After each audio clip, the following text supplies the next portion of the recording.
अस्सलाम वालेकुम एवरीवन। तो हम लोग स्टार्ट करने लगे हैं कार्सिनोमा ऑफ द प्रोस्टेट, जो हमारा अगला टॉपिक है। तो कहानी इसमें कुछ यूं है कि आपने ज्यादा जो ध्यान देना है वो इसमें इस बात पे देना है कि इसकी ट्रीटमेंट के ऑप्शंस क्या है। अदरवाइज इसकी जो स्टेजिंग है वो याद कर रखने की जरूरत नहीं है। कुछ चीजों की स्टेजिंग में आपसे कहती होती हूँ कि आपसे पूछेंगे तो आपने याद करनी, यहाँ पर आपको नहीं भी याद रखेंगे तो इट्स ओके, ठीक है। लेकिन जाहिर याद कर लेंगे तो कभी भी बुराई नहीं होती, कुछ ना कुछ बेहतरी हो जाती है। तो इसमें अब हम स्टार्ट करते हैं। तो आपको पता है carcinoma of the prostate males में एक बहुत ही कॉमन मैलिग्नेंट ट्यूमर है। उसके बाद इसका हिसाब क्यों होता है कि जिस तरह मैंने आपको बताया था कि प्रोस्टेट ग्लैंड में, अब मैं ये यूरिनरी ब्लैडर था और ये प्रोस्टेट नीचे पड़ा था, तो मैंने कहा था कि यहाँ पर ये है सपोज यूरिथ्रा, ठीक है, क्योंकि यूरिनरी ब्लैडर से आगे यूरिथ्रा आ रहा है और ये इजैकुलेटरी डक्ट है। मैंने ऐसे बताया था ना कि ये कोई यूरिनरी ब्लैडर है, ये यूरिथ्रा है, ये इजैकुलेटरी डक्ट है और ये प्रोस्टेट है।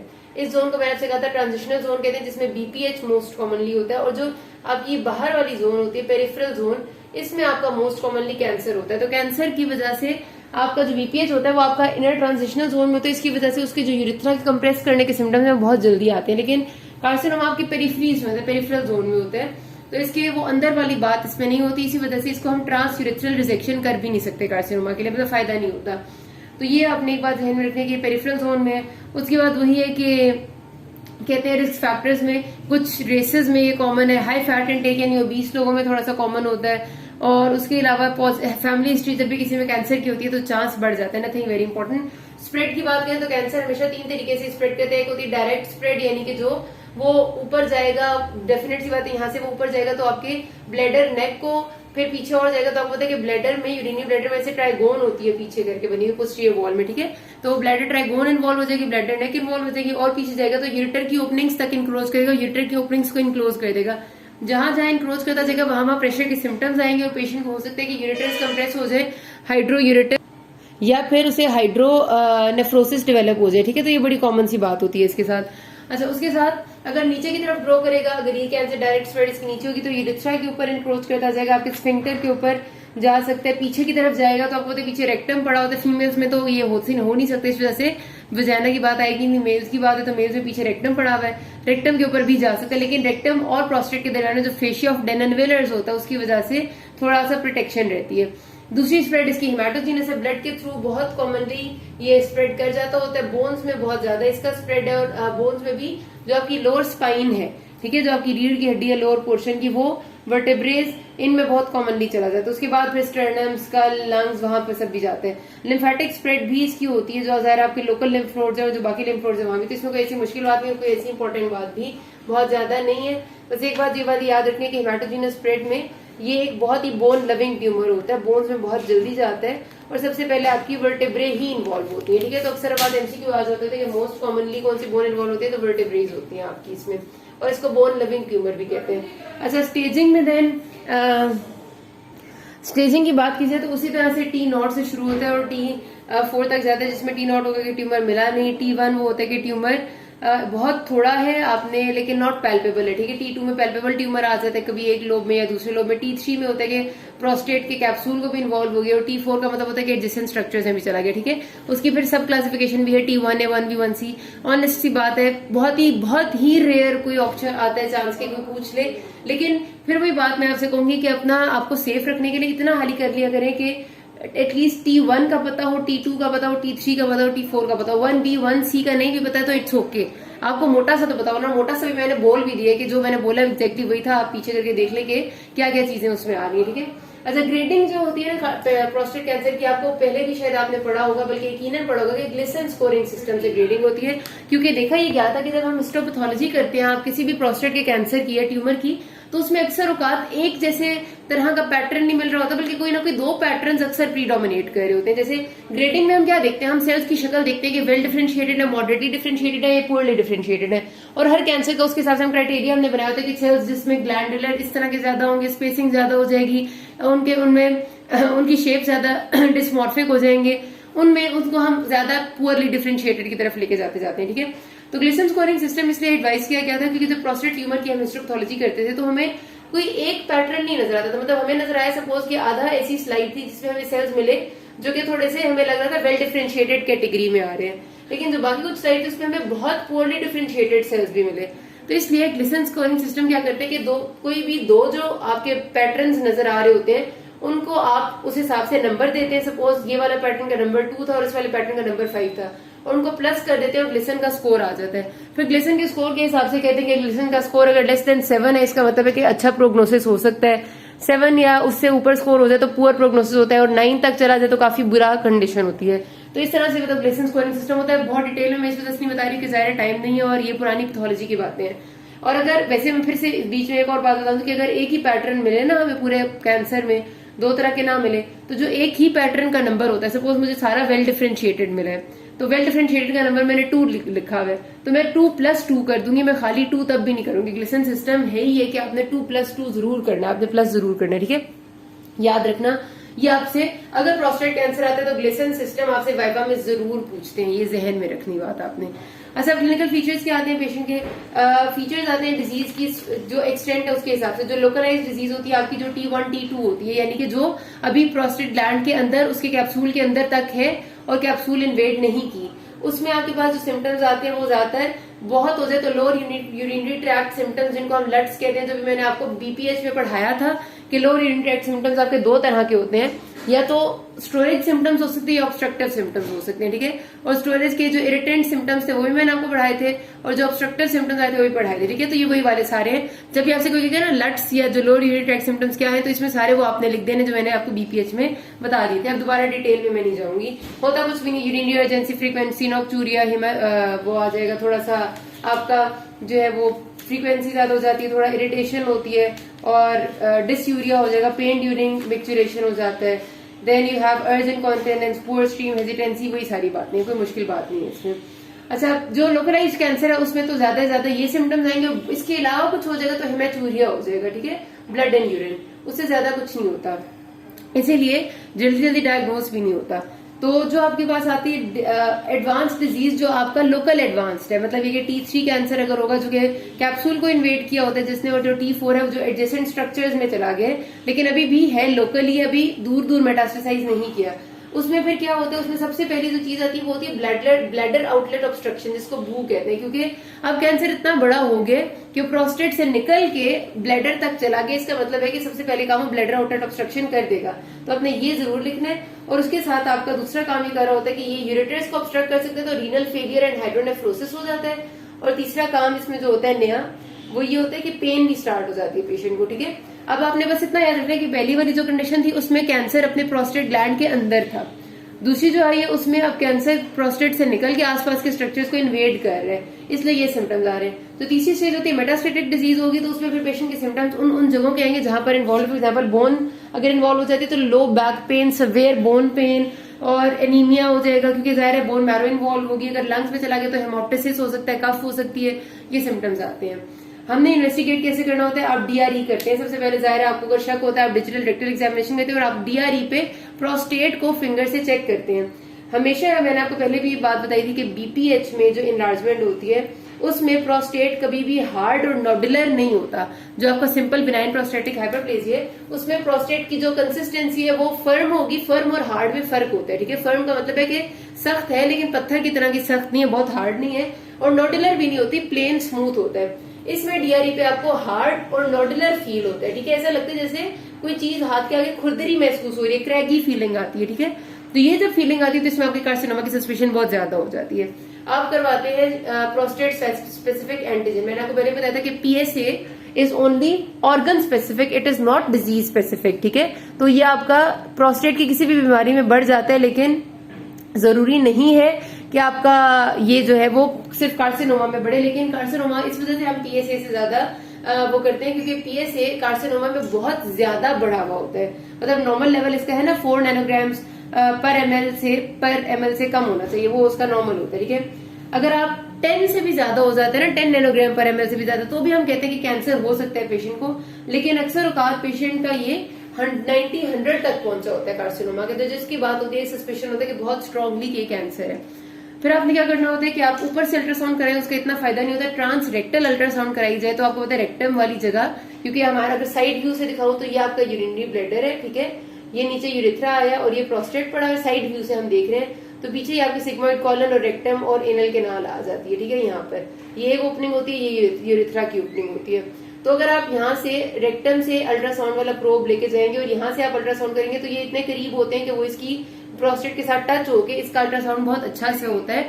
और यहीं से हम एक वो इंसिजन तो नहीं देनी पड़ती, एक नीडल पास करते हैं और यहीं से हम प्रोस्टेट से बायोप्सी भी ले लेते हैं। तो ट्रांसरेक्टल अल्ट्रासाउंड और ट्रांसरेक्टल बायोप्सी हमारे लिए बहुत ही अच्छी होती है इधर। अगर हम ये कर लेते हैं ना तो इसमें हमें अगर मिल जाता है, सपोज सबसे पहले आप जाहिर अल्ट्रासाउंड प्रोब डालते हैं, अल्ट्रासाउंड पे आपको नजर आता है कि ये कैंसरस मैस लग रही है, आप यहाँ से ट्रू कट इधर से आप नीडल लेके जाते हैं और ट्रू कट बायोप्सी वाली जो नीडल है, ट्रू कट बायोप्सी वाली नीडल बायोप्सी के लिए होती है। उसमें ये होता है कि आपका एक फुल लेंथ, जैसे आपने प्रोस्टेट की पूरी लेंथ में से मटीरियल लेने तो पूरी लेंथ में से मटीरियल आ जाएगा, ठीक है। तो आप रेक्टम से ट्रू कट बायोप्सी वाली नीडल डालते हैं और आप उससे बायोप्सी ले लेते हैं। अब अगर आपको बायोप्सी पे भी वो कैंसर मिल गया, ठीक है, इसको कहते हैं ट्रांसयूरेथ्रल जो आपके अल्ट्रासाउंड किया था ट्रांसरेक्टल अल्ट्रासाउंड ट्रस कहते हैं, ठीक है, ये ट्रस हो गया आपका। इसमें बायोप्सी पे भी आपको कैंसरस मैस लगी है और अगर आपको साथ पेशेंट को जो है ना वो ब्लैडर आउटलेट ऑब्स्ट्रक्शन के फीचर्स हैं और बहुत सिवियर यूरिथ्रल कंप्रेशन फील हो रही है। सपोज अगर पेशेंट को ऐसा है तो हम क्या करते हैं कि trans urethral rejection of the prostate कर देते हैं, TURP। और वो बेसिकली हमने इसको ठीक करने के लिए नहीं करनी होती कि हम प्रोस्टेट कैंसर को ठीक कर देंगे, हम transurethral rejection of the prostate सिर्फ इसलिए करते हैं कि पेशेंट के जो सिम्टम्स हैं ब्लैडर आउटलेट ऑब्स्ट्रक्शन वाले, कि अगर उसका कैंसर इस जगह पर होगा तो जाहिर उसका ब्लैडर आउटलेट ऑब्स्ट्रक्ट हो रहा होगा और उसको यूरिनरी रिटेंशन फील हो रही होगी, या अगर पेशेंट के सिम्टम्स हैं सिवियर यूरिथ्रा की कॉम्प्रेशन वाले, यानी कि पेशेंट को बहुत ज्यादा यूरिनरी अर्जेंसी फ्रीक्वेंसी सब कुछ है, तो फिर आप यूरिथ्रा के थ्रू जाते हैं और जो आपका बिल्कुल इसके आसपास वाला प्रोस्टेट का पोर्शन होता है जितना हम नॉर्मली भी रिमूव करते हैं TURP में, जो वो वाला पोर्शन आप रिमूव करते हैं। और उसका फायदा ये होता है साथ आप कि उस जितना कुछ आप रिमूव करते हैं उस सबको आप आराम से हिस्टोपैथोलॉजी करके देख लेते हैं, उसमें आपको बिल्कुल करेक्टली पता चल जाता है कि इधर कार्सिनोमा है या नहीं, ठीक है। तो आपने पहला टेस्ट DRE किया, फिर PSA किया, अगर आपको ये ज्यादा मिल गया DRE पे आपको हार्ड नोडुलर मिल गया, आपने ट्रांसरेक्टल अल्ट्रासाउंड बायोप्सी कर ली, या आपको अगर सिम्टम्स है पेशेंट को तो आपने टर्प कर ली, ठीक है, transurethral rejection of the prostate. और उसके बाद MRI और CT स्कैन फिर आपने इसलिए करनी होती है कि आप एक्सटेंट ऑफ द डिजीज को देखें, कहाँ कहाँ तक उसकी लोकली एडवांस्ड है और आसपास कितनी फैल चुकी है। बोन स्कैन बहुत जरूरी है बिकॉज आई टोल्ड यू कि बोन लिविंग डिजीज है, नॉर्मली बोन्स में इन्वेडेड होती है ये, ठीक है। तो अगर बोन्स को ये मेटास्टेसाइज कर चुके हैं तो जाहिर है आपका मैनेजमेंट प्लान बिल्कुल डिफरेंट होगा, और अगर बोन्स बिल्कुल सेफ है तो मैनेजमेंट प्लान डिफरेंट होगा। अच्छा, उसके बाद आप करते हैं ये वाला करने के बाद आप चेस्ट एक्सरे कर लेते हैं, ठीक है, ये HRCT करते हैं ताकि आप लंग्स में मेटास्टेसिस देख लें। जब भी आपके पास कैंसर आता है तो आप मेटास्टेसिस देखने के लिए हर जगह का एक्सरे या CT स्कैन करते हैं, ये वही वाले टेस्ट। और LFTs आप लिवर में चेक करने के लिए, ठीक है, लिवर फंक्शंस को। अब आपकी ट्रीटमेंट कुछ इस तरह से होती है कि जो होते हैं लोग T1A के, T1A का मतलब है कि अभी डिजीज बिल्कुल एक तो प्रोस्टेट के अंदर है, 5% से कम स्पेसिमेन में अभी कैंसर शुरू हुआ है और वो पैल्पेबल भी नहीं है, मतलब ये बिल्कुल इम्पैल्पेबल स्टेट में, इम्पैल्पेबल भी नहीं है, पूरे स्पेसिमेन की 5% से भी कम में है। तो उसमें फिर आपके पास बेहतर तरीका होता है कि आप वॉचफुल वेट करें। वॉचफुल वेट का मतलब ये है कि आप पेशेंट को हर 3 से 6 महीने बाद का टाइम देते हैं कि उसकी हर 3 से 6 महीने बाद DRE करेंगे और PSA यानी प्रोस्टेट स्पेसिफिक एंटीजन मेजर करेंगे, क्योंकि अगर कैंसर बढ़ रहा होगा तो PSA लेवल्स इंक्रीज हो रहे होते हैं, ठीक है। और DRE पे आपको फील हो जाता है कि पहले जो मैस थी वो इम्पैल्पेबल थी, पहले आपको DRE पे एक नॉर्मल प्रोस्टेट फील होता था, अब अगर आपको वो बड़ा लग रहा है या आपको नोडुलर लग रहा है इसका मतलब है कि चीज खराब हो रही है। तो ऐसे पेशेंट्स की आप सर्विलांस रखते हैं, हर 3-6 महीने बाद उनकी एक DRE करनी होती है, एक PSA लेवल चेक करने होते हैं और उनकी सर्जरी रिक्वायर्ड नहीं होती, ठीक है। फिर जो पेशेंट्स होते हैं जो T1B या 1C के होते हैं, 1B या 1C का मतलब है कि 5% से ज्यादा अब आपके पास प्रोस्टेट है जिसमें कैंसर आ चुका है, और जो T2 वाले के पेशेंट्स है वो है जिनमें पैल्पेबल कैंसर है, ठीक है। उसकी जो आइडियल ट्रीटमेंट है that is radical prostatectomy. Radical prostatectomy का मतलब ये है कि हमने सर्जरी करके सारे के सारे प्रोस्टेट को रिमूव करना है और उसके आसपास के सारे स्ट्रक्चर्स को, जैसे हम किसी भी कैंसर में करते हैं। आपके जहन में आएगा कि कोई भी कैंसर भी अब तक हमने देखा नहीं है जिसमें हम कहें कि हम सर्वेलेंस करें। असल में T1A कैंसर इतना थोड़ा होता है कि अगर हम उसकी रेडियोथेरेपी या प्रोस्टेटेक्टमी कर रहे हैं ना तो हमें जो रिजल्ट उससे मिले उनकी कॉम्प्लिकेशन ज्यादा हो रही थी एज कम्पेयर टू कि अगर हम सिर्फ पेशेंट्स को छोड़ दें और सर्वेलेंस पे रखें, क्योंकि कई कैंसर ऐसे होते हैं जो लोकलाइज्ड ही रहते हैं, जो बड़े नहीं होते, तो पेशेंट्स को खराब करने से बेहतर है कि उनको उसी हाल पे छोड़ दें। तो इस वजह से वो T1A को हमने सर्वेलेंस ग्रुप में रखा था। अच्छा, रेडिकल प्रोस्टेटेक्टमी में क्या होता है, इसको हमने जाना होता है रेट्रोप्यूबिक एरिया से, ठीक है। अब ये वो ट्रांसयूरेथ्रल प्रोस्टेटेक्टमी नहीं होती। रेट्रोप्यूबिक का मतलब है कि आपने इंसिजन देखी जो प्यूबिस के पीछे वाला एरिया है वहां से आप जाते हैं और आप प्रोस्टेट को रिमूव करते हैं। प्रोस्टेट के साथ जो प्रोस्टेट के अंदर यूरिथ्रा है, प्रोस्टेटिक यूरिथ्रा, उसको रिमूव करेंगे, जाहिर सी बात है। लोकलाइज्ड लिम्फ नोड्स को रिमूव करेंगे, ठीक है। उसके साथ साथ आपने जो आपके ये अगर ब्लैडर पड़ा हुआ है तो ब्लैडर की नेक का जो इतना सा पोर्शन है वो भी साथ रिमूव कर देना, ठीक है, और जो भी कोई आसपास स्ट्रक्चर्स होंगे वो सब। अब रिजल्टेंटली क्या होता है कि ये यूरिनरी ब्लैडर है, ब्लैडर नेक रिमूव हो गई, बीच में से प्रोस्टेट रिमूव हो गया, यूरिथ्रा रिमूव हो गया, सब चला गया, इतना सा ब्लैडर रह गया और एंड से यूरिथ्रा का वो वाला पोर्शन हम छोड़ते हैं जो इसमें स्फिंक्टर होता है, एक्सटर्नल यूरिथ्रल स्फिंक्टर, ताकि इनकॉन्टिनेंस ना हो पेशेंट को। तो उसके लिए फिर हमें क्या करना पड़ता है कि हम ब्लैडर को नीचे लेके आते हैं और नीचे लाके उसको यूरिथ्रा के साथ वो कर देते हैं, इसका एनास्टोमोस कर देते हैं। इस तरह से पेशेंट की कॉन्फिडेंस भी मेंटेन रहती है, ठीक है। तो आपने ये वाला काम करना होता है रेडिकल प्रोस्टेटेक्टमी में। लेकिन इसकी सबसे मेजर कॉम्प्लिकेशन यही है कि अगर आपका स्फिंक्टर जरा सा भी डैमेज हो गया तो पेशेंट को इनकॉन्टिनेंस हो जाती है, और खासतौर पे उनको स्ट्रेस में तो इनकॉन्टिनेंस बहुत ज्यादा होती है, स्ट्रेस में they are not able to control. लेकिन वही बात है, फिर हम उनको एक्सरसाइजेस बताते हैं, उन्हें बताते हैं कि दे शुड कंट्रोल, उन्हें अपने मेंटल लेवल को अलर्ट रखना है, तो वो 4-6 महीने में अक्सर औकात कंट्रोल कर ही लेते हैं, ठीक है। इनकॉन्टिनेंस। और दूसरी आपकी यहाँ पर जो प्रॉब्लम होती है वो होती है इम्पोर्टेंस, ठीक है। इम्पोर्टेंस तब होती है अगर आपने वो नर्व्स डैमेज करी है which are important for, which are responsible for erectile function. Erectile function वाली नर्व्स को आपने बचाना होता है बहुत अच्छे से सर्जरी में। इफ दे आर डैमेज तो फिर पेशेंट को इम्पोर्टेंस हो जाती है, which is also very grave complication of surgery. तो इस वजह से हम बहुत सोच समझ के अगर पेशेंट को जरूरत होती है तो सर्जरी करते हैं, और ये भी देख के कि उसको ये रिस्क फैक्टर्स बता देते हैं पहले, खासतौर पे अगर वो यंग पेशेंट है तो उसको जरूर बताया जाता है, और अगर फिर वो चाहेगा तो कराएगा, अदरवाइज उसकी मर्जी। Because we have a second option कि रेडिकल रेडियोथेरेपी कराई जाए। इसमें क्या करते हैं कि आपने रेडियोथेरेपी जो आपको रेडिएशन है उसके जरिए सारे के सारे कैंसर सेल्स को एब्लेशन कर देते हैं। लेकिन इसमें प्रॉब्लम ये है कि इसका नॉर्मली तो उतना ही अच्छा क्योर होता है जितना रेडिकल प्रोस्टेटेक्टमी का होता है, लेकिन इसमें रिकरेंस का चांस बहुत ज्यादा है एज कम्पेयर टू प्रोस्टेटेक्टमी। और दूसरी बात, इसका जो सर्वाइवल रेट है वो थोड़ा कम है, मतलब रेडिकल प्रोस्टेटेक्टमी का तो 10 ईयर सर्वाइवल रेट बहुत अच्छा है, 90% तक है, लेकिन इसका 5 ईयर सर्वाइवल रेट भी 60% तक है, ठीक है। मतलब इसमें दोबारा हो जाती है। तो इस वजह से हमारी कोशिश होती है कि प्रोस्टेटेक्टमी ही की जाए, लेकिन यंग पेशेंट्स अगर नहीं मानेंगे तो फिर उनकी रेडियोथेरेपी की जाती है। उसके बाद अगर मेटास्टेसिस है डिजीज में, सॉरी T3 या T4 डिजीज है जिसमें डिजीज है वो आसपास के स्ट्रक्चर्स में फैल चुके, फिर आप हार्मोनल एब्लेशन करते हैं। हार्मोनल एब्लेशन का मतलब ये कि आपका ये जो कैंसर है ये सारा डिपेंडेंट होता है टेस्टोस्टेरोन पे। अगर आपका टेस्टोस्टेरोन की प्रोडक्शन कम या बंद हो जाएगी तो कैंसर की ग्रोथ रुक जाएगी, ठीक है। ये बहुत टेस्टोस्टेरोन डिपेंडेंट होता है। तो इसमें हम यही करते हैं कि हम इसके टेस्टोस्टेरोन प्रोडक्शन को खत्म कर देते हैं। उसके 2-3 तरीके होते हैं कि किस तरह से हमने खत्म करनी है। पहला तरीका ये होता है कि आप पेशेंट का जो टेस्टोस्टेरोन प्रोड्यूस होने का सबसे बड़ा सोर्स है उसी को निकाल दें, विच आर टेस्टिस। तो आप क्या करते हैं, बायोलैटरल ऑर्किडेक्टमी कर देते हैं। ऑर्किडेक्टमी इज रिमूवल ऑफ टेस्टिस। तो आप जब बायोलैटरल ऑर्किडेक्टमी करते हैं तो जो 95% टेस्टोस्टेरोन बन रहा था वो सारा टेस्टिस से बन रहा था, वो नहीं बन रहा, तो जो ये वाले सिम्टम्स है कार्सिनोमा की जो ग्रोथ है वो कम हो जाएगी। दूसरा तरीका ये होता है कि आप टेस्टोस्टेरोन की प्रोडक्शन बॉडी में खत्म कर दें और डिस्पाइट ऑफ हैविंग टेस्टिस। उसका तरीका ये होता है कि आप ल्यूटिन, आपको पता है कि ये साइकिल इस तरह चलता है कि आपकी हाइपोथैलेमस से रिलीज होता है ल्यूटिनाइजिंग हार्मोन, रिलीजिंग हार्मोन, वो जाता है आपके पिट्यूटरी ग्लैंड को स्टिमुलेट करता है टू सिक्रीट ल्यूटिनाइजिंग हार्मोन, और ये ल्यूटिनाइजिंग हार्मोन आता है और टेस्टिस से टेस्टोस्टेरोन सिक्रीट कराता है। अगर आप बहुत ज्यादा अमाउंट में LHRH देते हैं पेशेंट को तो क्या होता है कि ये बहुत ज्यादा जब होता है LHRH का हार्मोन तो ये बार बार जाकर अपने LH को स्टिमुलेट करने की कोशिश करते हैं। एज अ रिजल्ट क्या होता है कि उसके जो रिसेप्टर्स है वही डाउन रेगुलेशन हो जाती है उनकी।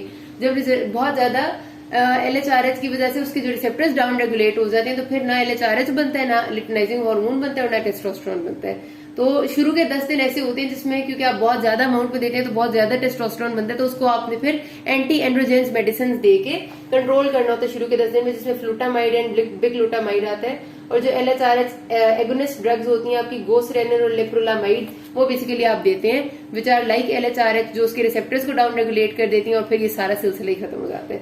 तो ये होते हैं आपके वो तरीके जिनसे आप मेटास्टेटिक डिजीज को या T3 T4 को ठीक करते हैं, ठीक है। तो यहाँ पर बात खत्म करते हैं। किसी कोई मसला हो can ask me. Thank you.